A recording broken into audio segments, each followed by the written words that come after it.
What are you drinking? Energy drink. I'm just kidding. It's a Where'd Diet you get that hat? Coke. Lou's gave it to me. Hmm. You like it, don't you? Yeah, I like it, actually. It's not bad. No, I think it was a Bassmaster Classic special. You didn't go to that though. I'm tournament. I did not go to that though. No. Y'all have electricity? Finally. What do you mean Last night. finally? Last night at 10 o'clock or 11 o'clock. I haven't had electricity in like 5 days. Are you serious? Yeah. I know. I called up Kelly this morning, and he said, so I was there. I fished Toledo Thursday or Friday. Mm-hmm. I can't remember what day. It was one of them days. Anyways, man, next thing I know, it was fine that day, and then I was gonna stay another day. I'm thinking it was Thursday. Anyways, when I got home, I'll tell you that later. But Kelly said they didn't have electricity that evening, and then next thing you know, he said he just got it back on this morning. Now he's not there, but the lake house didn't have it. Yeah, well, I guess it's been 4 days, but yeah, we didn't have it for a while. I mean, I've been staying at my parents because they had a generator, and I've had my um, uh, refrigerator and freezer hooked up to that. But I mean, it's been kind of a cluster around here. So I wasn't sure if you had it or not. I know that like kind of in that general area where you live, there was some people without it, but bad. But I didn't know about it till yesterday. Yeah. I was working. Me and Michael were working on that place, and I was driving back and forth to Lowe's and doing stuff. And I stopped to get gas, and there was a bunch of people there. I didn't think much about it. And I got out and I'm filling up, and this guy next to me, I remember at Lowe's seeing a guy it looked like he was loading up a refrigerator, and we're getting it. We bought a new fridge for the place. It's coming Wednesday. And it just made me think about that. And I looked over, I'm like, well, that's not a fridge. And why would they have it? They would have that thing delivered. Like it had the look. I just kind of glanced, like I'm not paying attention. I just kind of looked over, and I was just like, what are they loading up over there? And it was all kind of boxed up. And I'm like, that's not a fridge, and they'll deliver it. So I was thinking, whatever. And then I went to the gas station. I'm sitting there and not paying any attention, just getting gas. And I look over, and there's a guy with a Generac. And I was sitting there like, no, whatever. I didn't think much about that either. And then I was getting gas. And I looked at the guy behind me. He's filling up gas tanks. And so I got a little nosy. And I looked, and he had like 6 of them in his car. And I started looking around, and all of a sudden there were lines everywhere at the gas station, like within minutes. And I think it just so happened it was just whatever. And I'm looking, and I go, I was like, hey man, I was like, I don't mean to be in your business, but am I missing something here? What is going on? And he was like, electricity, man. It's out all in Nacogdoches. And I'm sitting here going, well, I've been to Lowe's. My house has electricity. Like, what is he talking about? He's like, yeah, there's like 40,000 people without electricity. And I had no idea. I felt kind of bad because I was like, man, I had no clue. Oh yeah, man. Like it's been Sabine County, like I mean, at least where we live, basically everybody on our streets not had electricity. I had to go get gas yesterday for the generators, and I mean it was like what you're talking about. I mean it was a crap show. You show up and just lines everywhere. I mean, actually yesterday there was only like 2 gas stations within like this general area that you could even get gas at, which added a whole different element of just making it hard to function. Yeah. But I don't want to jump on this too long about this because people are like, we don't care. But the storm that came through last night again was bad. Me and Kelly were talking about it. He's like, I know people say this, but he goes, I can't remember. And the way he said it, I agreed with him. Because I can't remember this many waves of storms coming through like every couple of days or every day. And that's like, dude, we've had bad rain. Like this, it's not raining anything worse, but the storms that come through with the straight line winds. And so like I showed up at the other place today, massive giant limb down.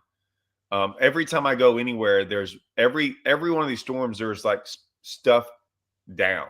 And so, Yeah. I mean, they're bad and they just keep rolling through. And I mean, they've caused, I mean, we'll get into this whole, I mean, they caused a boat to sink the other day in Toledo. I don't know if you know this. I'm not going to mention who it is, but I heard someone else sunk their boat at Toledo. I mean, at Conroe. Yeah, no, I know who. I talked to the guy that was with him, but that was honestly just a really terrible situation that No, no, happened no. last night. I got all the details on that one. Yeah. I'm But not saying, and that's what I wanted to talk about no, I'm not saying it was anyone's fault.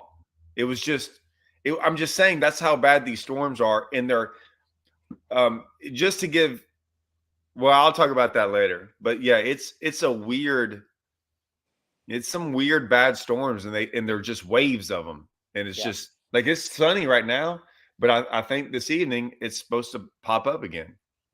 yeah, it's kind of weird how everything is done that. I mean, this is probably the most severe winds in succession that I've ever seen.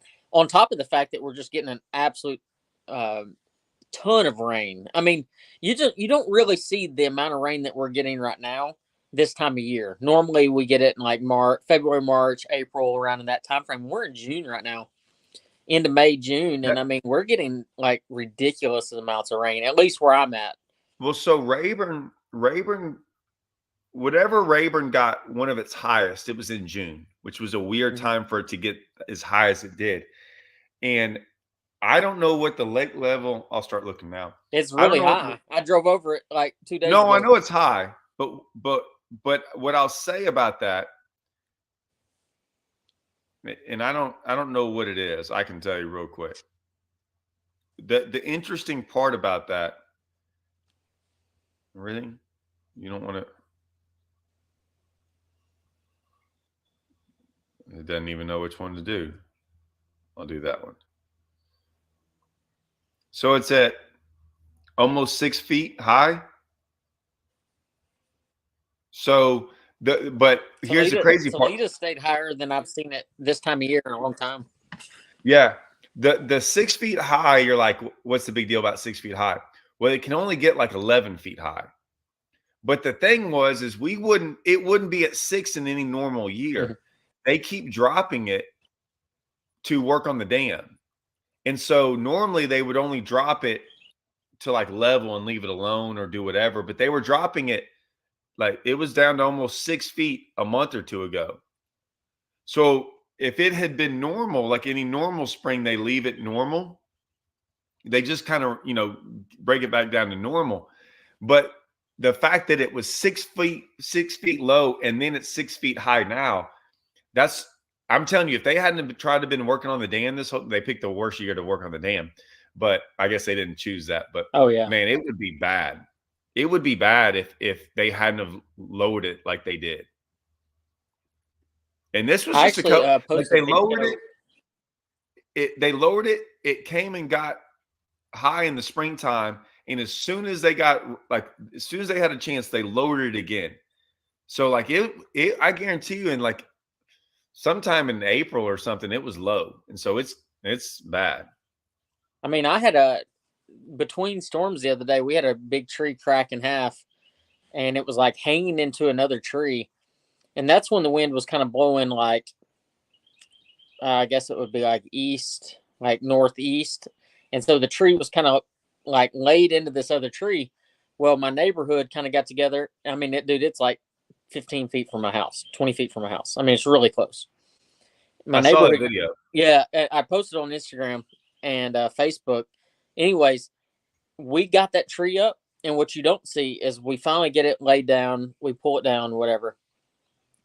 That afternoon, we had a storm come in that the wind decided, instead of blowing from the north, like almost every one of these storms has, it blew straight from the south, like 40 miles an hour. No questions asked, that tree goes into our house. Had we left it up just for that 24 hours or whatever. And that was one of them widowmakers. Mm-hmm. Because of the way, because when y'all pulled it down, you see it like pop up. And that. Because of the angle it was at, because it was being hung up by another tree. I was like, oh, that's one you can't cut. Or I don't know what you do, but yeah, that's not one you want to go out there and just cut, because you could see it when it started to break, it started to pop Yeah. and come back out. It was a scary one. I mean, and just crazy to believe that, like, had we not done that, as hard of south wind as we ended up getting, like, no question it goes in my house. Like, Yeah. it's going to go into my house. It's just wild that the wind. I was actually talking to a buddy the other day, and it's almost like if they are predicting like these supercells to come in the afternoon right now, you don't need to be on the water. Like, because the wind level on these storms, at least where we are at, have been 40, 50, 60, 70 miles an hour. I mean, they clocked that one the other night that basically tore down all the trees around here and had all the power lines down, was like 77 mile an hour sustained winds. And I What drove through that from Lufkin, coming from track practice, that they ended up was that, canceling. Thursday? Yes. Okay. So I was at Toledo Thursday. Yeah. I talked to you, I think. Yeah. I think that for like a couple seconds or Yeah. something. Just a second. Yeah. But I was driving back from Toledo. I was going down. I go down 103 and back Shrino Way, and dude, it was fine on me all day. It was glass all day long with me on Oh, Toledo. yeah. It was great. Fish great. It was fun, sunny, nice day. I'm driving back, and I'm like looking to the south, and I see some storms starting to build up. I'm like, oh, okay, whatever. I don't care. As I'm getting closer and closer to home, I get on the loop, and I look over there. I'm like, oh, those are going to be bad. Like, yeah, whatever. But I didn't look at the radar. What do I care? I'm almost home. I'm like a couple minutes from home. I get in. It hadn't rained on me yet. All I had to do was when I pulled in past my driveway, and I usually roll the window down to look behind me as well. Like, I got people in the street. I got a lot of obstacles now I got to deal with, because there's people that park on the other side of us now anyway. So I was backing up. I'm trying to miss our basketball goal, which I always do. So I'm going up, and as I back it up, like, it starts. Like, as I'm backing, now I only got to back up like, what is that? Like 80 feet. So I'm backing up, and it starts to blow, and it starts to rain. And as I'm backing, I mean, like I said, 20 seconds ago, it hadn't even been raining. It wasn't even blowing. I'm literally backing up, and I'm looking in the side mirror. Now I've only got like 10 more feet to go. That's it. I get right to where I stopped. Like, I'm still backing up that last 10 feet, and this massive tree limb right in front of me falls. Like falls right. I mean, misses my truck by like this much. Like, if it had been a second later, it would have landed on the front of my truck. And I'm just sitting here going, and I'm like, I can't even get out of my truck now. It was blowing in that bad within a second. And I was going, oh, this is going to suck. Just me getting out of my truck, getting to my house is going to suck. Oh, yeah. And I was like, all right, what do I care? I've been nasty all day long, like fishing. So I get out real quick, and I mean, I only got 10 feet to go, but it was bad. And then this limb was all freaking mangled all around. Like, it was crazy. And I was going, it happened that quick. You're right. Well, we went and sat in Whataburger there in Lufkin, because Kane's like, hey, can we go inside? Because this weather's starting to get bad. And I'm like, yeah, we can go in there. And we're sitting there in Whataburger in Lufkin, and there's a Sonic next door, and that roof on that Sonic starts lifting. It starts blowing so hard, and I'm like, okay, this is like real bad. Like, what the heck is going on? Todd, I kid you not, we drove home. The fastest I could go at any given point was about 45 miles an hour. Our average speed was 35 miles an hour on 103. I went around 5 different big trees on the road. I almost got blown off the road 4 times. We're in Tahoe, 4-wheel drive Tahoe. I've never in my life driven through something that severe ever. I mean, it was the craziest thing I've ever been But in. there's multiple. I know. It's just the crazy, like, so that's when I say, like, you talk about that incident that happened on Conroe the other day. It was the exact same way. It came up like that, and there was nothing they could do. No, this all started. So I remember I had to drive through this, and then we'll move on because I want to talk about this other deal. But I had to drive through this. Michael had a soccer game in Jacksonville, and we were coming back from, it was Eufaula. I was at Eufaula. and I had no, yeah, I drove back from Eufaula. Was supposed to go to Lake of the Pines. Drove home and went to there, Eufaula. And when we drove home that day from Jacksonville, that's when like same deal. Trees were down. It was one of the worst I've driven in years. And ever since that day, which was about a month ago, I don't know. It's been like this, like Yeah. like one or two a week like this. It's crazy. No, I know. I'm really ready for it. It looks like this week might not be as bad, at least for us, which is kind of a blessing because our linemen have just been getting tattered trying to get the lines up because it seems like every day they get the lines up, they just go right back down because of the severe storms that we're getting. So Yeah. craziness. All right. Oh God, I don't know if I'm ready for this. All right. So listen. All right. I'll do the lead up. So did you watch? Have you watched any of like Caitlyn Clark? Yeah. Okay. I watched it quite a bit on Instagram. Okay. So I watched her this past year, the Iowa stuff, right? Yeah. And became a fan of somewhat of the women. When I say a fan, going from never watching it ever in my entire Yeah. life to paying attention to it and watching it. Now, I knew the deal was, and I'm like, I always liked Final Four stuff because Mm-hmm. Final Four stuff was cool. I don't know anyone that doesn't like the underdog, right? So when all the underdogs, every time like you root for underdog, I did. Yeah. I always rooted for like these underdogs in the final in the tournament. It was cool when those guys like made their runs, and so you'd get to hear like the storylines of some of these colleges and these teams, and usually the underdogs were always the older teams that had juniors and seniors on them because the highly the guys that are one and dones go to like the Dukes, the Michigans, the Kansas, whatever. So UConn was always that one team, and Tennessee was that one team that you hear about. That Gio Ariam had like the most phenomenal college women basketball ever, and they all played on the same team, and they just killed everyone. And like, I have no problem with him. I think he's actually a really good coach. I think he's really. I've heard a lot of sound bites from him about how he coaches when he does. So I'm a fan of him. And I think, well, I'll get into this. So you watch Caitlyn Clark, and she starts kind of doing her thing in college, and like she doesn't play like any other girl. Yeah. Right. I mean, her threes and doing all that stuff and whatever. It's entertaining. Right. It was entertaining. I was kind of like shocked to see like her mentality I was like, man, like especially when she broke that college record, going out there and busting the three from like the logo, like right off the bat. Like, oh, this girl's she's not afraid of anything. Like she's pretty freaking ice cold. I didn't even know the WNBA started because I was sitting there going, okay, next thing I know, she got drafted. And then next thing I know, she's freaking playing. Right.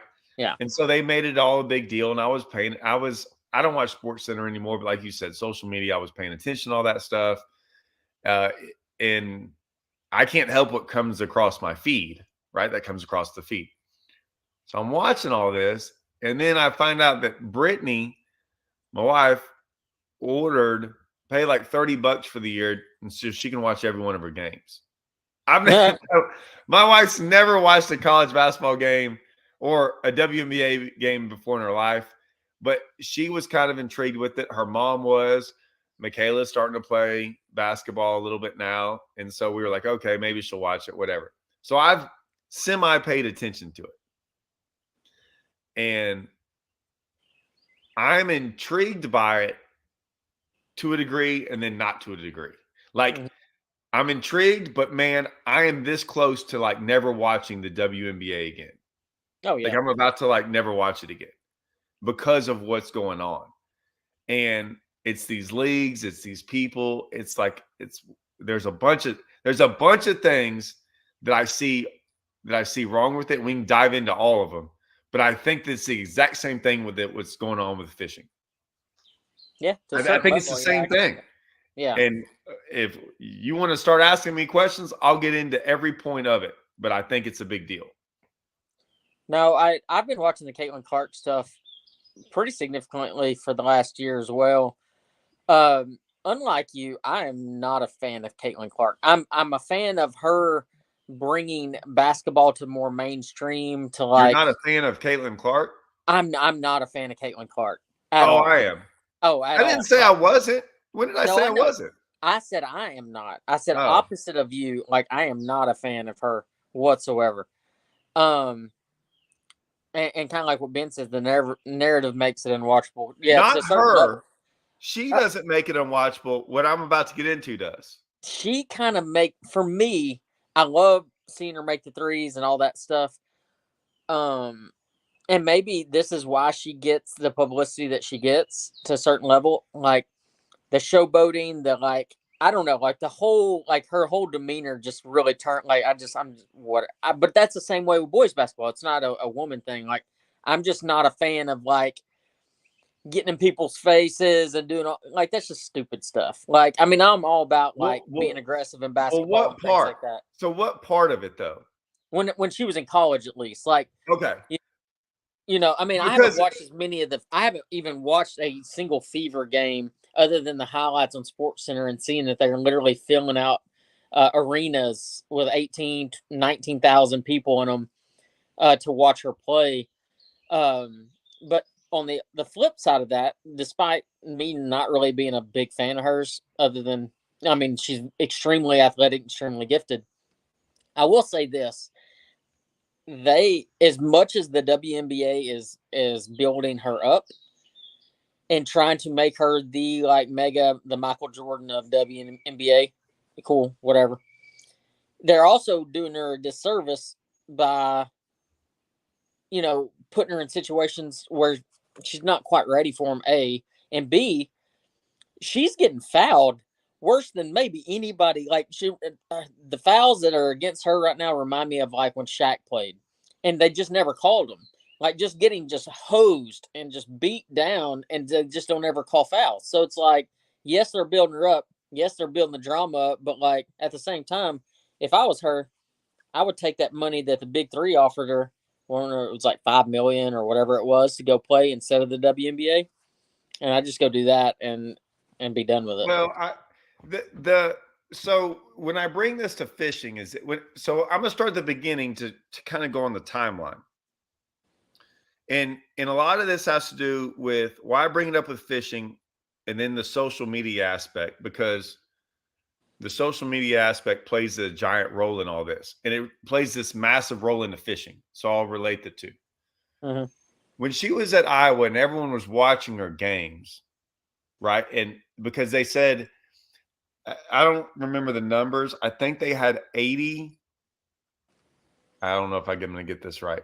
I want to say they had something like 80 million people watch the Iowa game, Mm-hmm. which is normal is like 3 million. Like Yeah. it's crazy. And so she's doing that. And then you had the people in the comments, right? It's some of the people, and then you had this like ex stars too that had something like, well, she's not a winner.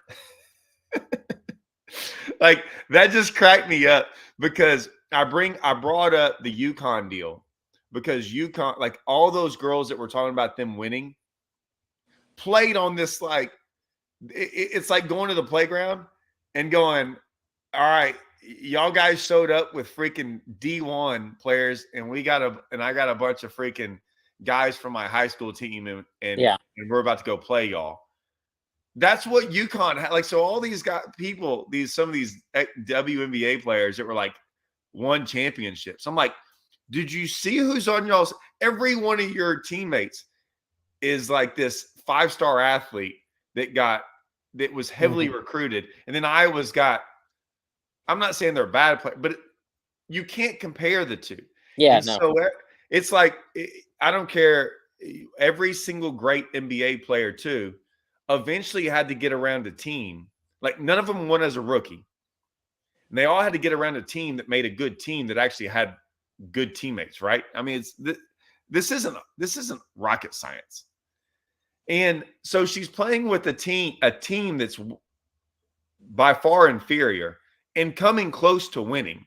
No one could beat South Carolina anyways, right? So you got all those people already getting on her about not being a winner when just because she didn't win the overall championship. Like, Yeah. big deal. She only had like 2 opportunities to do it, and she got there at least both times. So then I didn't realize that now she goes to the WNBA, gets drafted. I looked up and I'm like, well, what do you mean she's playing already again? Like this is horrible, right? Like, so the NBA players, they get done, and then they get done in college, right? Around when? March. They get drafted, and then they don't play for 6 months. They do all this stuff with the team, practice with this team, all this different stuff. Like, they get to actually be with their team and learn and do all this stuff. And rarely are any of those rookies I don't know of any of them hardly that are like, hey, go carry a team.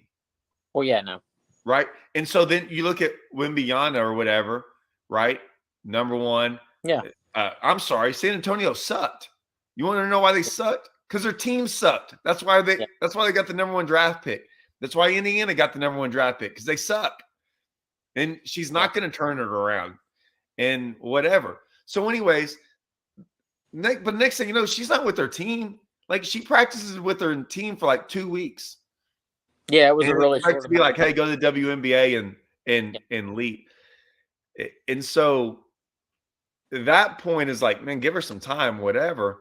But the comments are rolling in, and then the way the WNBA is handling the way it's all going down, and then all these the WNBA players, I don't care. I'll talk about every one of them. They're some of the dumbest people in the world.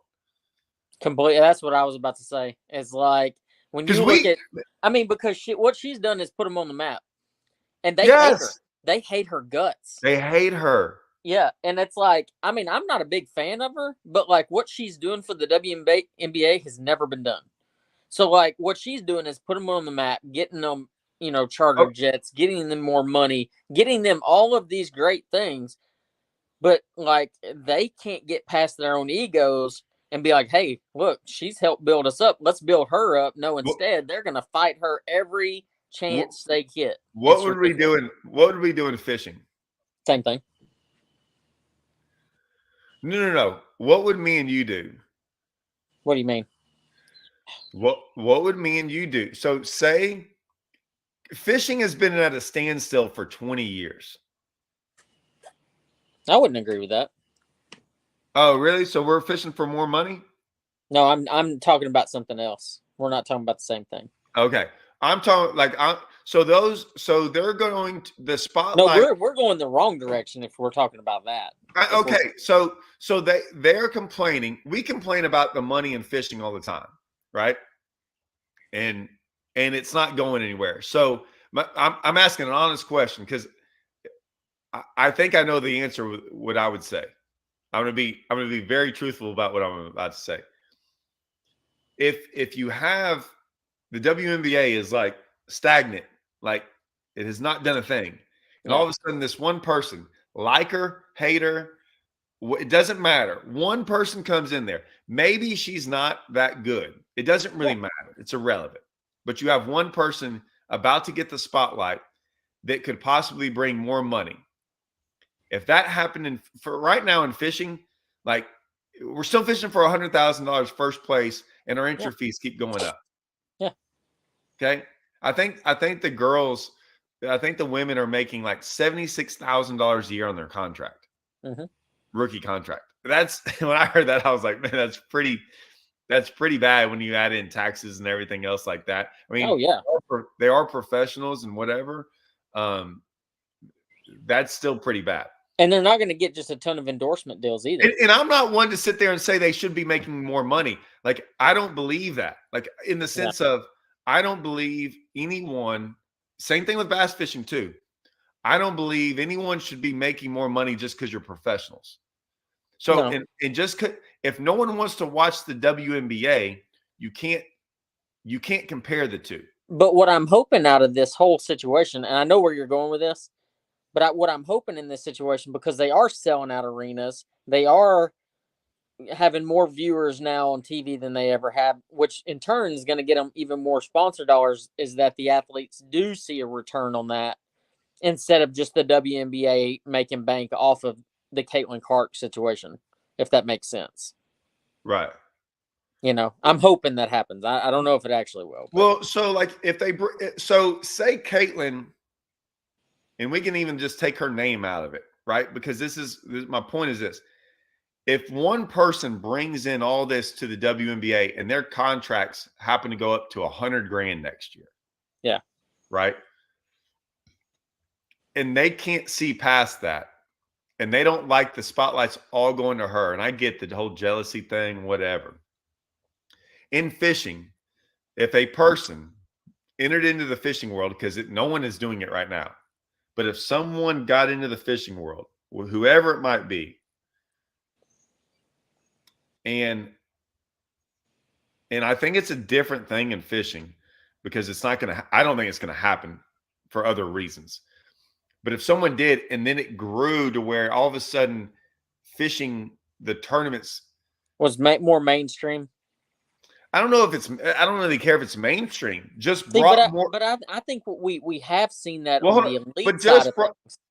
Just brought more money. Like all of a sudden, that one person made to where now everyone first place is 100, or say it's all the same, but the money was there, and now it dropped our entry fees by half, and we're fishing for $150,000 for first. Yeah, I don't think we'll ever see a talent because I don't think so either. One of the best talents we have has been Milliken that came in. Yeah, and I understand my point though. My question to you, and we'll get into that what you want to talk about. I understand what you're about to say. Yeah. My question is, how would you view that one person? I mean, I would put them on a pedestal because they're the one making me more money. I mean, personally. What if you didn't like them? What if everything they did for you stood against? Well, it would just depend on ethics because it's not the same. You can't compare. That is where you can't compare because, although I think like for instance, Caitlyn Clark, I think I don't like the way she plays the game, like as far as like her attitude, but she's a great player and supposedly she's super nice. And like you see her interviews, she seems super humble, super nice, whatever. She's the all-time leading score. Like if you look at her stats, like even in the WNBA, everyone's like, oh, they're not that good. She's still doing stuff that like no one's ever done before. I mean, I don't have to like her, but I respect what she's doing. Yeah. And that's the difference. Now, if somebody was to come into the fishing industry and they were standing against what I believe is right, the difference between right and wrong, yeah, I would go down on them. And I mean, there's somebody in the industry right now that does that I completely disagree with how he handles things in the industry and completely tries to divide us 24/7. 100% don't agree with him. And that's just where we're at. But now, if you want to come and try to do it the right way, even though you might be rough around the edges, like Milliken, for instance, like Milliken's brought a lot of audience here, and he's rough around the edges. And there's some people that don't like Milliken. I don't personally know him. I think I've talked to him like 2 times ever. But he catches them. He backs up his talk by going and catching fish. And just because he's a little rough around the edges doesn't mean he's a bad person.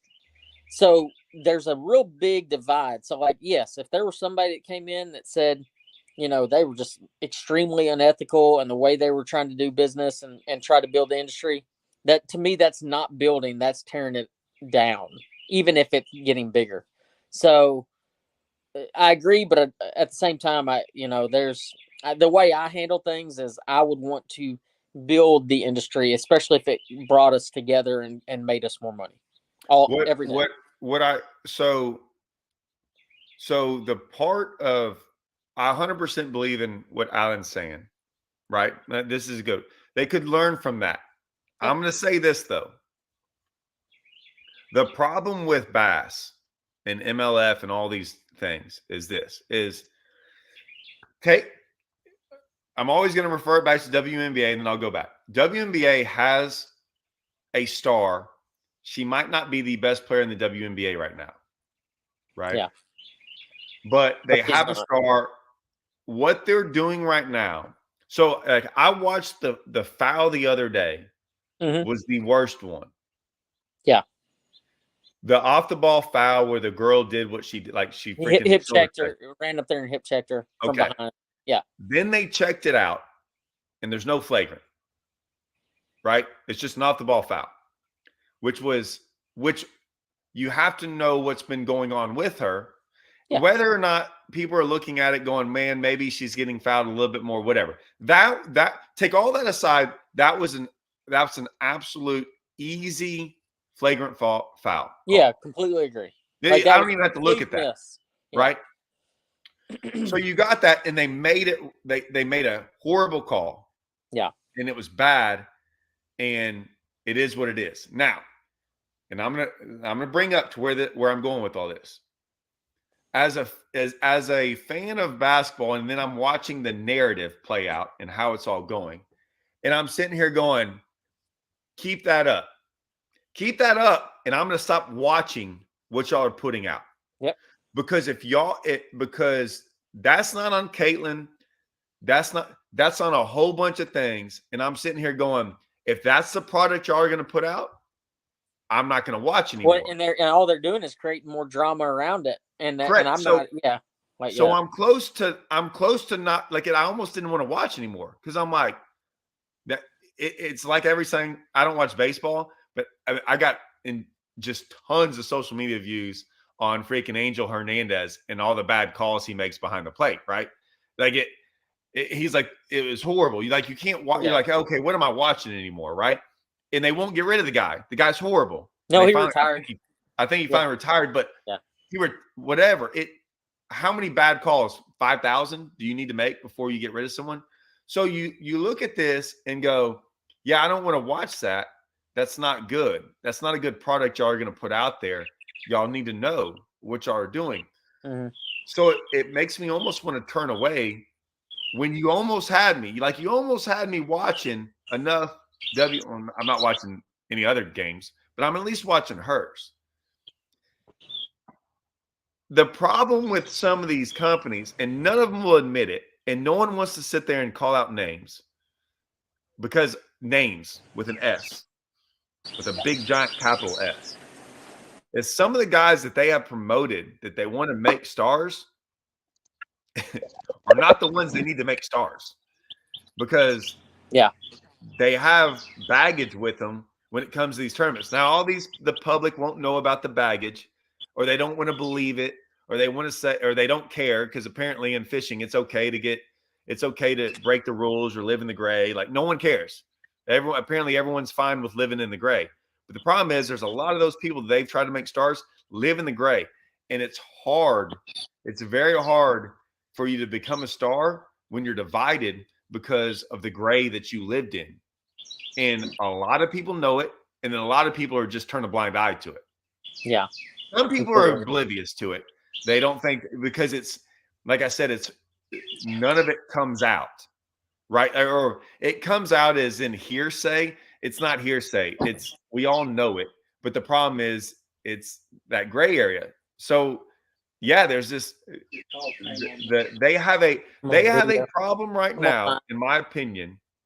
Oh yeah, no, I had to turn my Bluetooth off. Sorry. Professional fishing has a problem right now with gray. And it's becoming it, and it's people are more concerned about the gray that's going on in fishing than the actual fishing.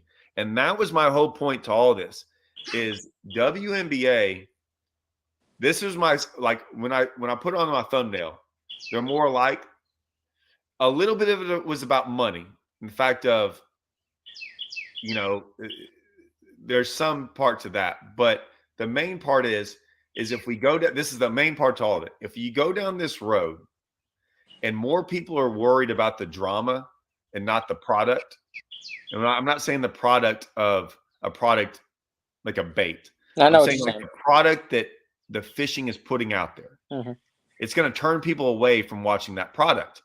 If the WNBA goes down this road and it's about this drama and about these vindictive women and then the people that are spewing comments or talking heads and all this stuff, and it's not about the product. Dude, people are going to be like, I don't have time in my life for drama. I just wanted to watch a good WNBA game in someone that I wanted to watch play. And now it's about all these fouls and these people and it becomes about there's stuff about race, there's stuff about women, there's stuff, all this stuff. And someone else is like, dude, I just wanted to watch a game.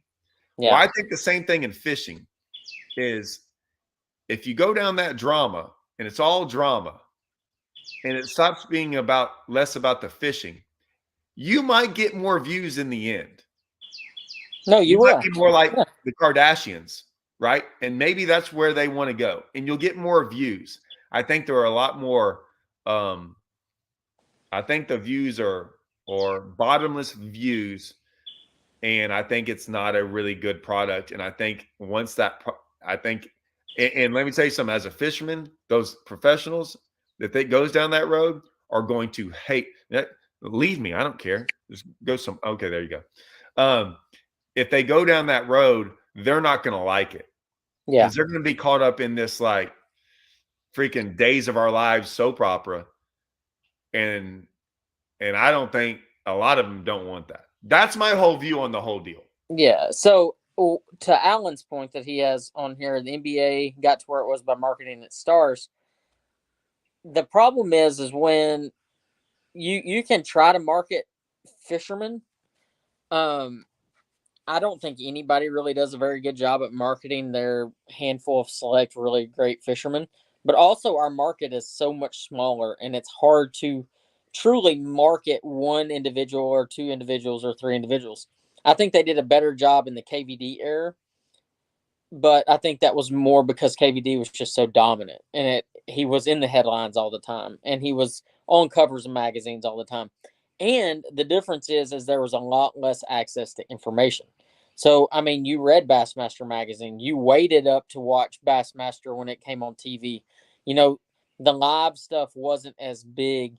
Now there's so much information, so many videos, so many posts that it's really, really hard to really highlight a individual because there's just a clutter of information.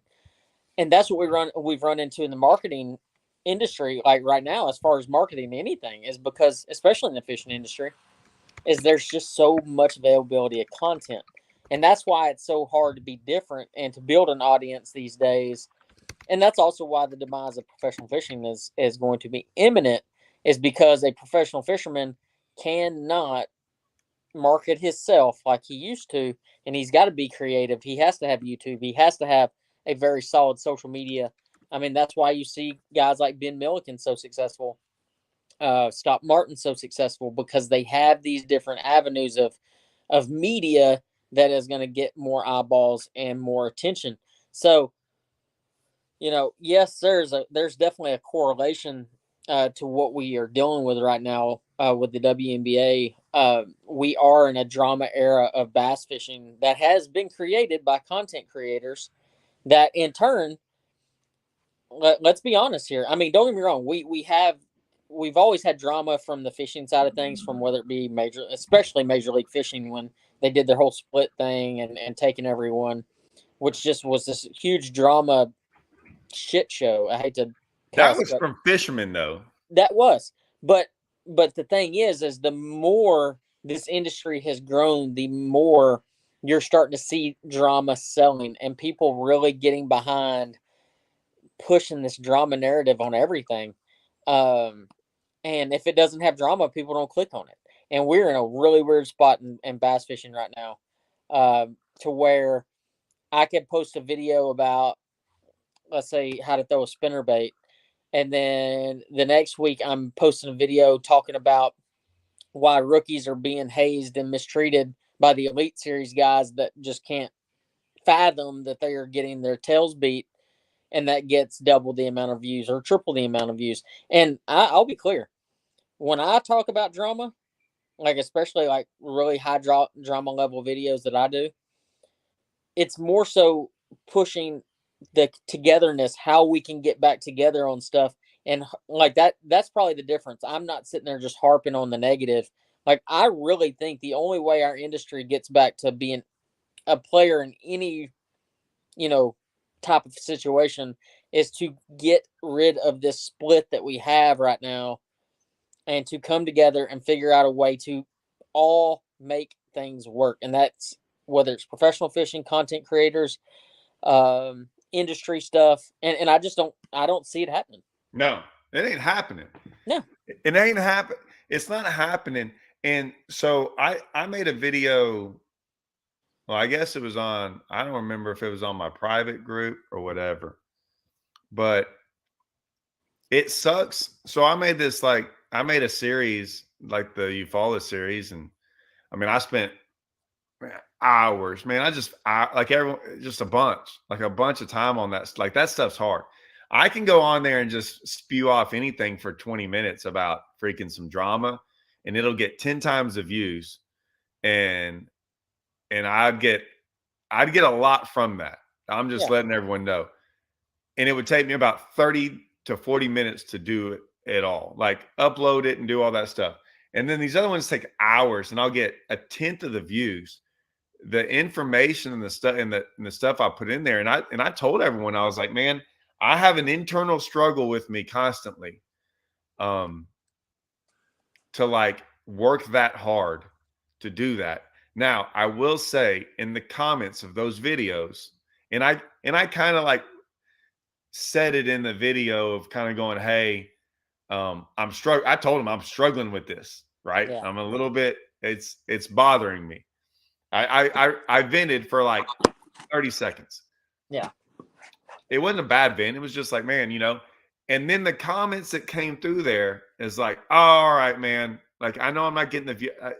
I'm going to keep doing these because they're like, hey, I watch those other videos that go viral and of what people do. And they're all emojis, fire and awesome. And what, you know, like they're not real. And then I get these paragraphs and these comments from people going, dude, don't ever stop what you're doing, all these things. And so I'm not going to stop. And I always said I wasn't going to stop doing what I think is the right thing to do. Yeah. And that's why there's been a bunch of stuff that's gone on in the past month. And we'll talk about some things. I think we do it differently. Mm-hmm. I don't think we talk too much about fishermen. And there's some things that have been going on too that we kind of like, man, we'd be surprised that we don't really like get wanting out there. I mean, let's be honest. We could have 2-hour shows like this every day and talk about stuff. Oh yeah. And we've talked sometimes that we were going to do something, and then all of us call, like, we'll all talk and be like, man, let's leave that alone. Yeah. I don't know if people realize that. Like, we leave a lot of stuff alone. And I will say a lot of this content, just like the regular news, that I want everyone to realize something. And we're probably part of this too. The news is biased. Yeah. So I think we try to be unbiased as possible. I think we try to be. I think. But I think we're always going to have our agenda, and whether or not our agenda is more unbiased view or a biased view, we're always going to have what we think is right and wrong. Always. Yeah, and we'll tell you what we think is right. Like, we'll tell you why that is, or we might tell you why I don't like somebody. Yeah. And this is why. This is what they do. Most of the time, we don't talk about people we don't like because, like, I don't have, you know, if I don't have really anything good to say about them, I keep them out of my mouth. Yeah. So if there's people like, I wonder why Todd never talks about that person. Well, there you go. I don't ever wonder. I already know why you don't. You know why. And so I'm like, yeah, I don't have any, and they might be a fairly decent person. It's just like, I just don't have any real use for them. Like, I don't, you know, whatever. So I just don't talk about them. I don't bring them up. You know, they just never come up ever in a conversation on here ever. Or if it does, I get real quiet and I just won't say anything. Yeah. I think a lot of us do that. I think I speak out a little bit more in that situation. Well, I don't even know. I'm not even bringing up. I'm thinking of multiple people. Oh no, I am too. So I don't even know. Like, I don't know. In certain situations, I'm willing to talk about whoever. I won't name names, but it's pretty darn easy to tell who the heck I'm talking about. Yeah. In a lot of situations. But I mean, I will say this, and it's a little off topic, just a tiny bit. I don't want to go dive off too far off topic of what you're wanting to talk about. But the one thing that I did a video, this is my last video, I think, was talking about the rookies, the Bassmaster Elite Series rookies. And I actually had to reshoot that video like twice or 3 times. I mean, and I never reshoot. You and I both know, like, we shoot it, we air it. Like, that's just what it is. Or delete it. I got one right now that I might. Yeah. So I did this video, and I actually did it. Like I said, I did it 3 times, and I actually had it trying to post it. And that was when like the Logan Parks, Zaldane thing was going down. Oh yeah. And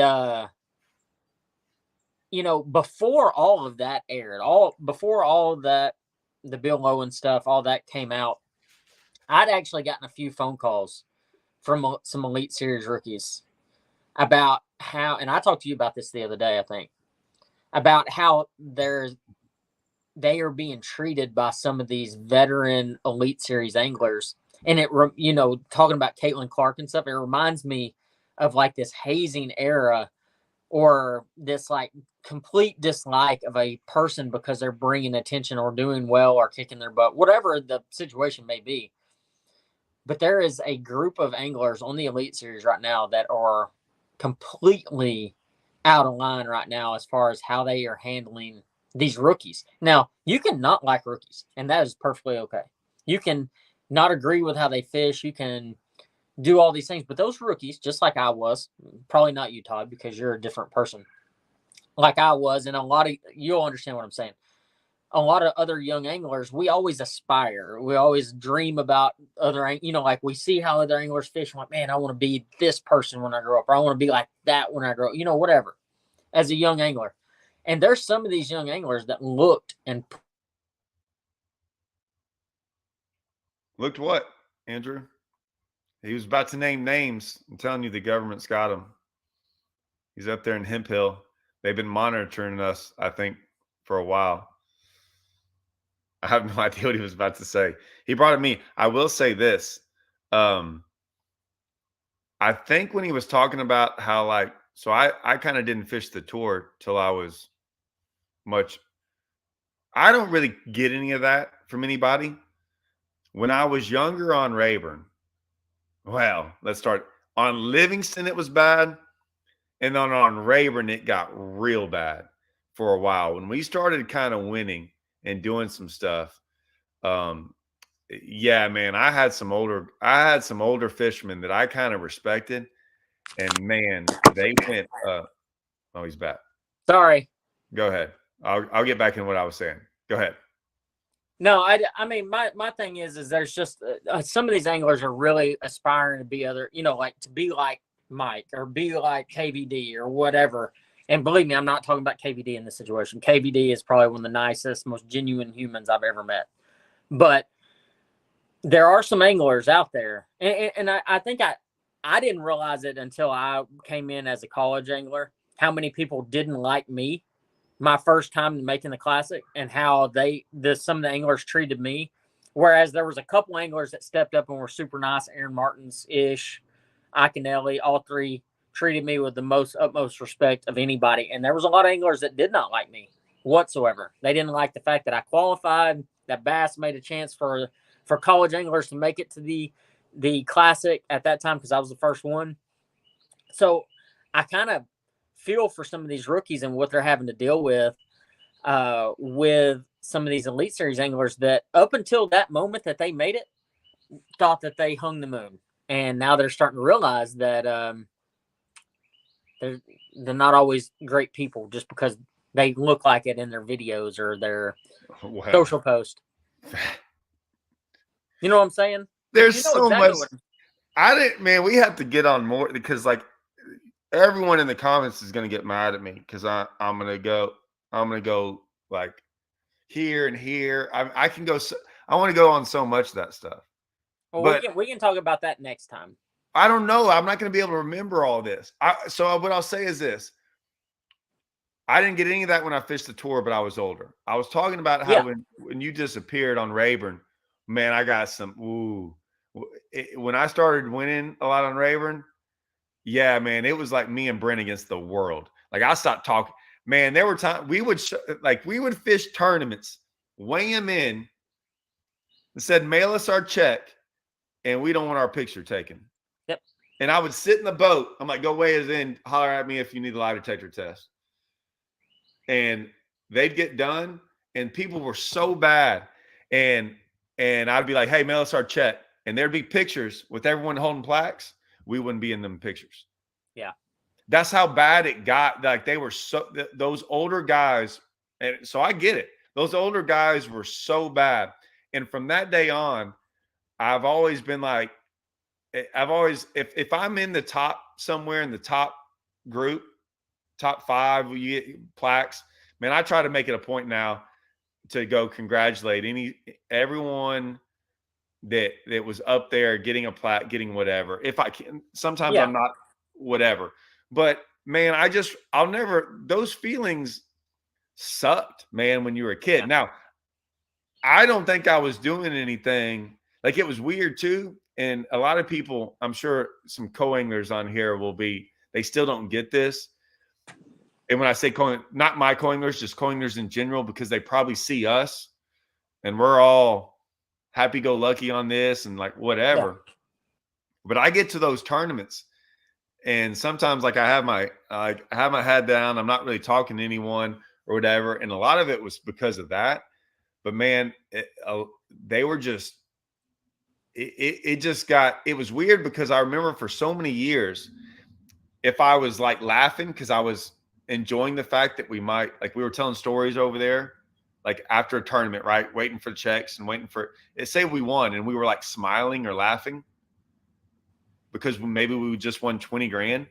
And they're like, oh yeah, look at him. He's conceited over there. He's this, he's that. And we're like, so I can't be happy. Okay. So I was like, all right, well, I can't laugh anymore or smile anymore because that means I'm being this. So now I get over there and I'm just like this. And they're like, oh yeah, he thinks he's better than everyone else. Look at him. And I'm like, all right. So it didn't matter what I did. Yeah. I got the same result.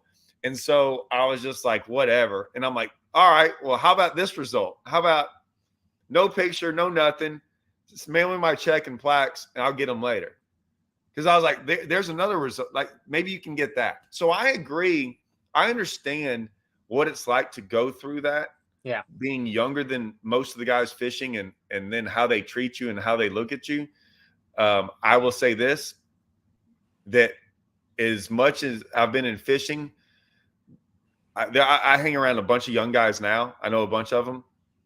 The ones I hang around, man, I like them. They're cool. I'm talking about like 20, like younger, early 20 to 25-year-olds. Like I know like some Blake? of them. Huh? Like Blake, Cal. I mean, there's a bunch. Cal's like 29, but I mean, Blake's like 29, Cal's like 25. But like, there's other guys. Like, and I'm like, they're good, respectable kids. Now, the problem is there's a couple other guys on Rayburn that are young, right? That have the worst reputations in the world. Oh, yeah. Horrible. And so it sucks. And it's kind of like the rookie. It's kind of like Logan Parks talking about that, going, hey, it ain't my fault. Other guys, like I'm over here doing my thing. Don't let me in with those. So I'm very careful not to lump all the young guys in a thing. I will say this about the older guys and about my age. I get it. There's guys my age that suck and they're not good people. Mm-hmm. And I probably get lumped in with those people. And then there's some older guys that are freaking old fart heads, man. Like they are what they are. Yep. And I don't try to lump them in there. I was on Toledo the other day. I got in a yelling match with some dude.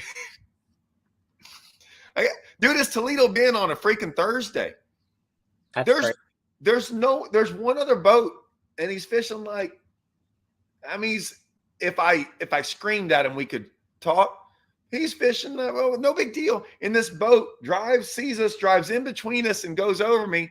And like I flew out his boat and I freaking landed about 3 feet from him. And he's like, oh, don't start that. And I'm like, dude, it's Toledo Bend. I'm out in the middle of the lake. There's no one out here. Yeah. And we yelled back. I was like, he's like, I'm not even fishing. I'm like, I don't care that you're not fishing. You're driving over. You're so close. We were having a conversation.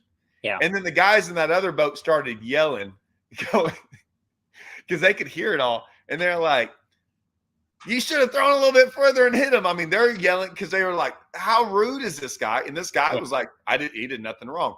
Older guy. Most of the times I get into it with someone are not the younger guys. It's usually the older guys. Yeah. Thinking, I don't know what they think.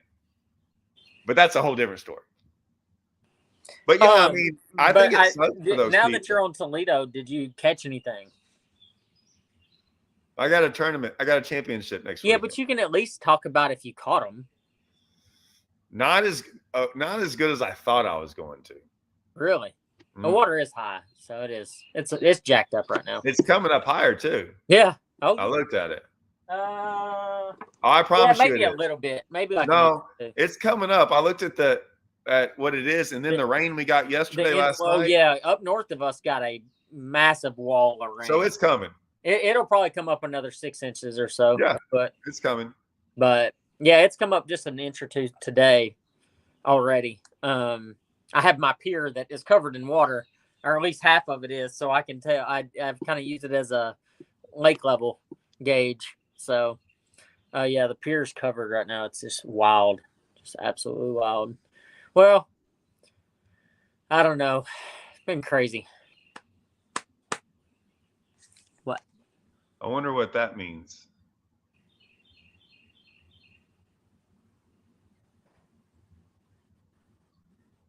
I don't know. Does he mean like they leave because like they're good and they're not going to fish the tournament, or they leave because they don't want to be around those guys? Yeah, maybe so. I don't understand what he's saying. But yeah, I mean, I just think with all that stuff going on and the drama, I'm not a big fan of the talking about every single drama point every single day, bringing it up. Yeah. I don't think you can act like you're telling the news, but to me, it's like, you're kind of just doing it for, okay, they're good and they don't want to fish against them. Yeah, I mean, yeah, that's never been a big deal. I just think, once again, if you start going, there's fishermen that don't want that either. Yeah. And because they don't want to be a part of that drama, and it gets, and like I said, I think it's a bad deal if it goes that way. Yeah. I think that's why me and you, I mean, there's so many times we don't touch on things, because I'm like, we could touch on something 365 days a year. Yeah. And we kind of all choose not to. I get more on the drama of, I don't like the unethical stuff because that affects me. Yeah. I don't like stuff that affects me. Yeah. So unethical stuff affects me because I have to fish against it. And if I have to fish against corporations that do things the wrong way, I don't have to. I know I don't have to fish those organizations, but it's kind of hard not being able to fish an organization when that's what you do for a living, is fish. Well, I mean, so I haven't fished MLF since 2019, so I get it. Yeah. It's really hard to fish when you completely eliminate one of them. Right. I want to comment on this here in just a second, but I mean, I don't, those are the hard, like, I'll talk about that. I'll talk about stuff like that because it affects me. If something really doesn't affect me too much of a degree, yeah, I kind of don't speak about it too much, you know. That comment, actually, I was literally going to touch on that when he said that he had an interaction with Denny that was pretty negative. And I was literally going to say the exact same thing, is don't let one interaction ruin your opinion of any angler or any person. Yeah. Well, and I think, I'm sure people come at me at the wrong time. Oh yeah. Like, We all have because bad days, man. well, Like, it's not even a bad day. I'm just like, I don't know how many times at like a gas station or something, someone probably talked to me and I was like and they might be like, man, he was kind of short. And I'm like, I don't know. I was at a gas station, and a lot of times like they're wanting to talk about stuff. yeah. But then they don't really talk about, they're just like, I get that all the time from Hallman used to tell me that all the time. They're like, man, Todd doesn't really talk much. He's like, yeah, he does. He said, oh, I was in a bag line the other day and he was just sitting there. And I'm like, okay. He's like, well, he didn't speak to anyone. I'm like, did anyone speak to him? He's like, well, no. He goes, so is Todd just supposed to randomly start talking to y'all? And he goes, look, man, you got to look at it from both. Like, he doesn't know y'all. Yeah. He's like, does he know you? He's like, well, no. He goes, well, don't expect someone that doesn't know you to just randomly all of a sudden start talking to you, but then get mad if he doesn't. And he goes, oh, you got a good point. And so most of the time I try to stay out of everyone else's business. So I'm not, of course, well, you are awkward, Todd. Let's be honest. Well, yesterday I got in someone's business and I felt bad about it. Like, I'm asking this guy why he's filling up with gas, right? But normally, and I was like, I told the guy, I'm like, hey, man, I know it's going to sound weird. Sorry to bother you. Because he's getting gas. I don't want to bother him. Yeah. You know, I don't know what he's got going on. But the Denny Brower thing, the first time I met Denny, and I haven't talked to Denny much, but a buddy of mine was really, really good friends with him. And I was coming back from Amstead. I think it was the tournament I came in second in, that Toyota. And I said, hey, it was. And I was having this weird deal with another lure company that you know about way back all them years ago when they were the lure company's fine. The guy running it on the US side, horrible. But they weren't doing things the right way. And I was young and I was going, man, I don't think this company's doing things the right way. And I'm coming back from Amstead. I'm driving back from I haven't left Amstead, but I'm about to leave. And I said, you think Denny? I was like, man, Denny Brower, been in this industry for more. What better advice could I get? Do you think he would like have a conversation with me for like 20, 30 minutes if I stopped by his place? I mean, that was a pretty big ask, but I asked it.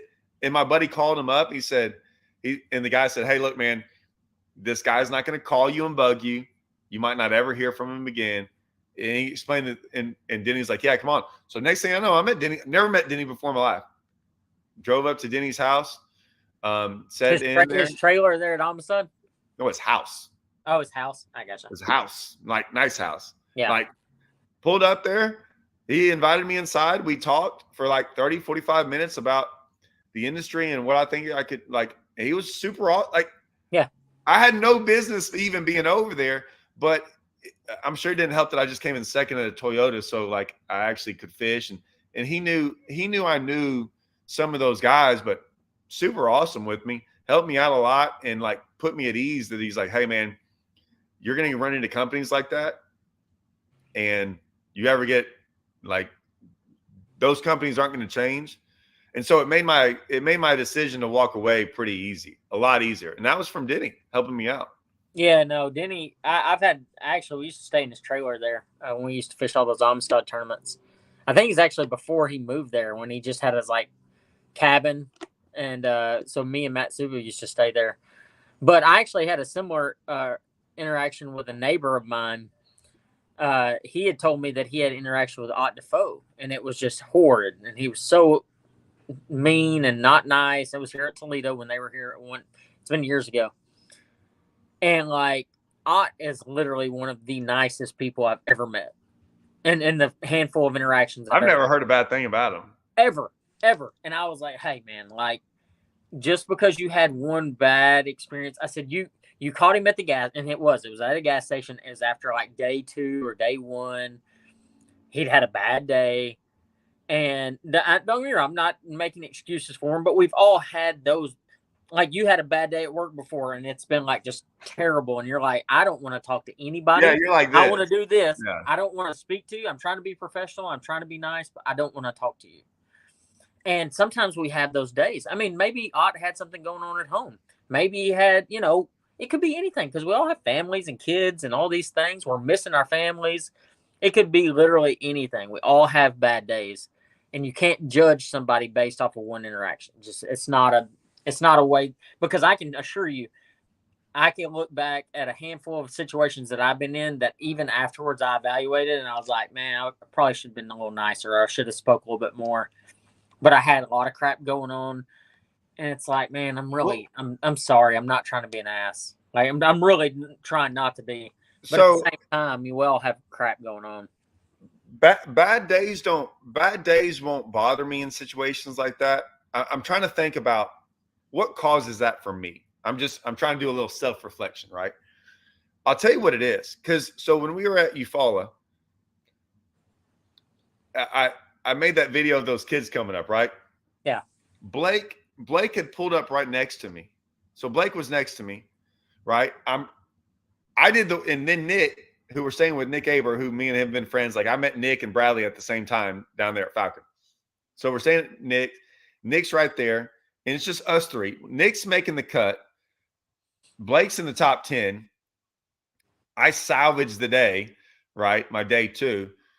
But I'm not in no means in a great mood, but I'm not in a bad mood either. But so we're all sitting there and I'm kind of just hanging out because we're all traveling back to the launch area at the same time. Yeah. Because I was spending the night as well. So I had nothing going on. I've been there for, I've been up in Dallas at the games, at my kids' games. Then I drove straight to Eufaula. And those practice days, it's like daylight to dark. I would look up every night and it's like 10:30, 11 o'clock by the time I'm even getting inside after cooking. I didn't cook, Blake cooked. But it's nonstop. Like there's never a time to like sit down. And so at gas stations, at all these things, you're just going like, how can I get through the gas station as quick as possible? Yeah. How can I weigh these fish in, get to my boat, drive across the lake, load up? Like, we're always in a hurry. And a lot of times they're like, man, did you talk to your wife? I'm like, I haven't talked to my wife in 2 days. Yeah. I was like, no, I mean, she like, no, it's been going and she's been busy. And I'm like, no. So we're usually in a hurry. But then I didn't have to leave that night. Like I wouldn't leave until the next day. I was going to go watch my kids' game in Dallas. So if you could tell, I was like just chilling, just hanging out in the boat with nothing else to do, waiting on those guys to see if they made the cut. So those kids walked by and, well, man, it gave me a time to talk to everyone because I had nothing going on. Yeah.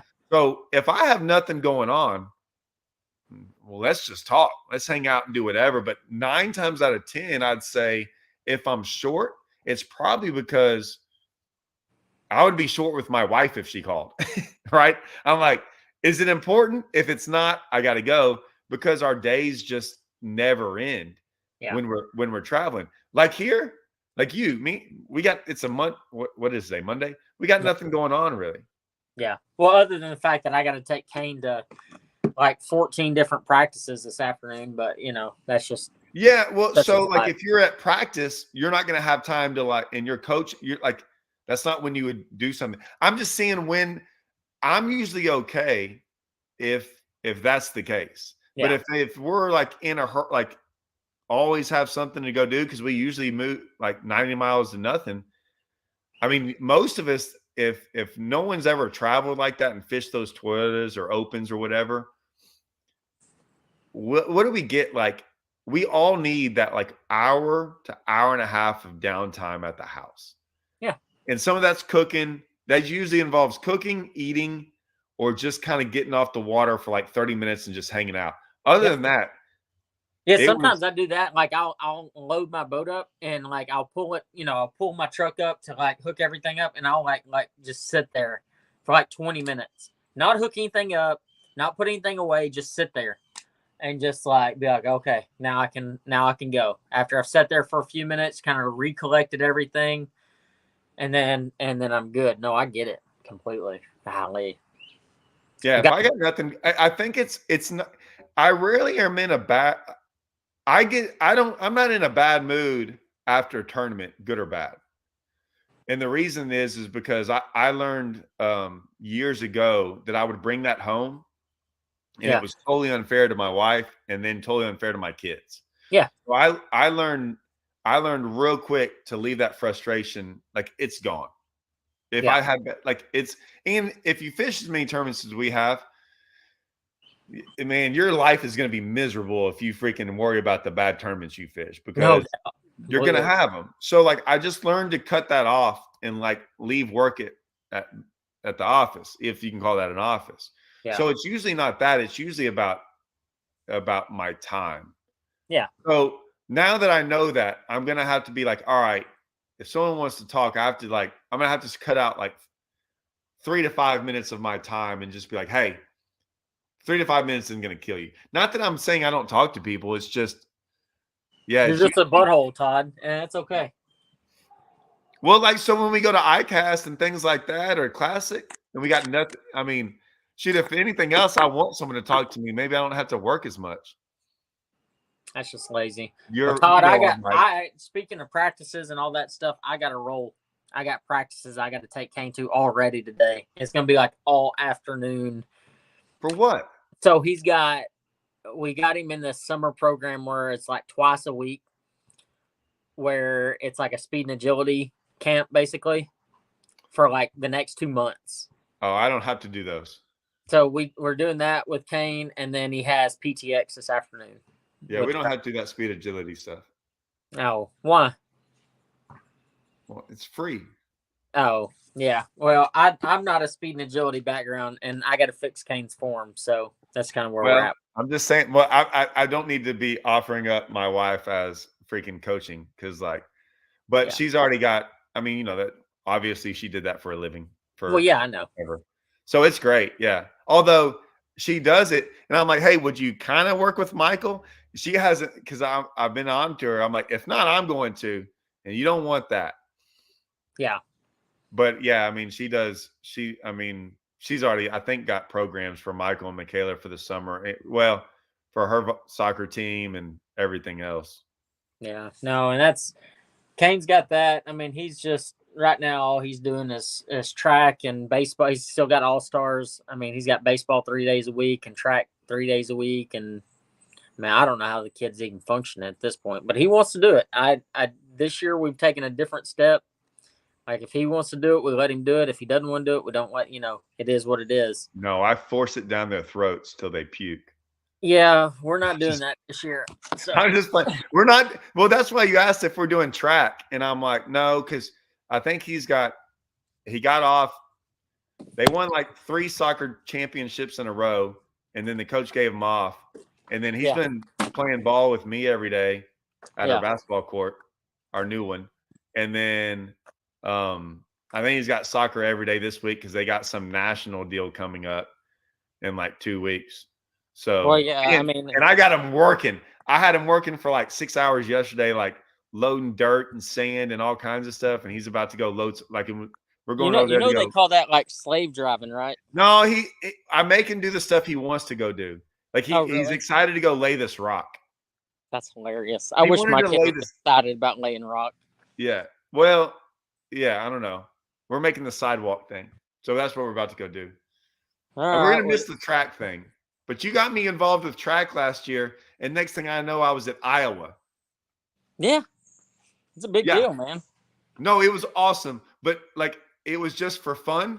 And then all of a sudden you had me driving my kids to Iowa. Well, I mean, it is how it goes sometimes. So, where the house are you at? My house. Oh, yeah, we got electricity back, so we're good to go. But yeah, I'll holler at you later. I appreciate you having me on. All right, when we get Ish on, get ready. Oh God! All right, sounds good. All right, see y'all.